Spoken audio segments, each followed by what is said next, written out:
Okay, everybody, so here we go. We've got some great information right here because everybody wants to know, how is the market actually doing? How many homes are available versus how many are going under contract? So just to kind of give you an idea, we hear most people are looking for their starter home now, 200 to 300,000 range, okay? Starter, second home buyer, right in that price range. To give you guys an idea, there are 514 homes that are available right now just in that one price range. That's not that many, and yet at the same time, that's quite a bit because they're not selling as fast as they used to. So for instance, right now, there are only 184 homes in that price range under contract, and there's brand new ones going to be coming on literally every single day. What we do know is that the average days on market is still better than what it was back in 2008.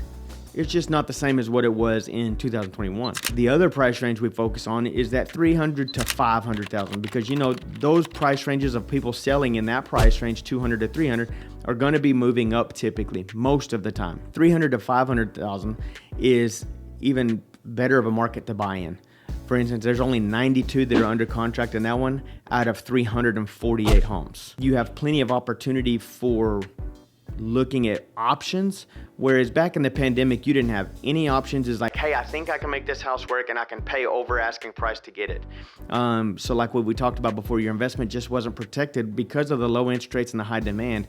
Whereas right now, your interest rate is way more protected because you have less competition in those same homes. Not only that, you're able to negotiate more, you're able to save more money on closing costs, save more, keep more money in your nest egg rather than breaking your piggy bank. And so what we want to make sure is that if you're thinking about buying or selling, you know exactly what those market trends look like and what the inventory looks like for you. So for instance, if you take those numbers, you're looking at, typically it would take 3 months between that $300,000 to $500,000 range. It would take about 3 months, 3.5 months, if no other house came on the market, to sell through the current inventory based on what's under contract. Whereas the other is right around 3 months. And so you're gonna have ample time to find something. It's not gonna be stressful. It's not gonna be like in 2008 whenever it was 6 months or longer to be able to sell your home. And some people think that it's more stressful when it takes 3 months versus whenever it took 2 days. Well, I can tell you from experience, we had clients who were selling in 2 days or 1 day, and they were stressed because those people wanted them out of the house quickly. They didn't have time to find something else. Now, whenever they sold their house for more money, they had to go spend more money on something before. So either way, whenever the rates drop and the demand increases, you lose on both ends. Yes, you make more money, but you're gonna spend more money on the opposite end too. And you're gonna have the same problem whenever you're doing it. And the only win is the interest rate. But whenever you overpay for a property, the interest rate's washed out. Where if you, at least if you pay value for a property or even undervalue for a property, that interest rate is basically another negotiation tool for you. You can use concessions to bring it down, and you can also just wait for the rates to drop to refinance. So the only way that you lose in the real estate market is by choosing not to buy and to wait, because you can always adjust and pivot. The people, your grandparents who bought back whenever it was 12 and 15%, they bought then and they refinanced whenever the rates dropped.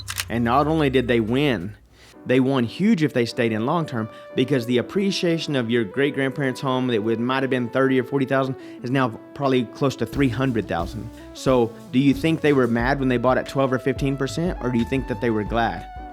Would they have rather paid 30,000 for that investment, or would they rather have paid 150 for that same property by waiting for the rates to go down in appreciation?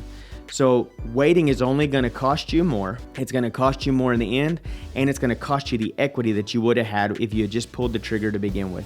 So if you're able to buy, if you want to buy, don't let the fear stop you from making the right investment, which is right now, because you don't know what the future is going to hold. And it doesn't matter what the rates really do. To be honest with you, you're paying for it anyway, whether you're renting or not, because that person that owns the property is going to continue to raise the rents to cover taxes and insurance. So you're talking yourself out of not buying and paying for your own property, but you're still willing to do the exact same for somebody else's. Now, what do you think is the right decision?